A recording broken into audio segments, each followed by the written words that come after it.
தர்மபுரி தான் நம்ம பேசுற ஸ்பாட்னாங்க. ஆனா கிருஷ்ணகிரியில இருந்தே வரவேற்பு. இதுவரைக்கும் விஜயகாந்த் பார்த்திருப்பீங்க, பிரேமலதா பார்த்திருப்பீங்க. இனி அவங்க 2 பேரும் கலந்து விஜய் பிரபாகரா நீங்க பாப்பீங்க. யார் இந்த பதவி வரட்டும், யார் இந்த கட்சி ஆரம்பிக்கட்டும், என்ன வேணோ பண்ணுன. இன்னைக்கும் நீ பொட்டு வச்ச தங்க கூட பாட்டு தான் இன்னைக்கும் ஹிட்டு. கேப்டன் எங்கேயும் போல, அவங்க உள்ளத்துலதான் இருக்கு. அப்பா எங்கேயுமே போல, எல்லாரும் உள்ளத்துலதான் இருக்காரு. எங்க அப்பா எப்பயுமே நான் சொல்றது ஒண்ணுதான், நீங்க சம்பாதிச்ச 1 ரூபாய் காசு எனக்கு வேணாம்ப்பா, நீங்க சம்பாதிச்ச கோடிக்கான மக்கள் உள்ளத்துல விஜயகாந்த் தலைமையில் நடைபெற்ற மாநாடு தான் பெரிய மாநாடு தமிழக அரசு. ஏன் இல்லையா?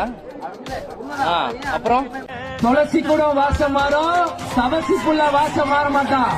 சொன்னா சொன்னதுதான். மகனா எங்க அப்பாவோட கனவை நிறைவேற்ற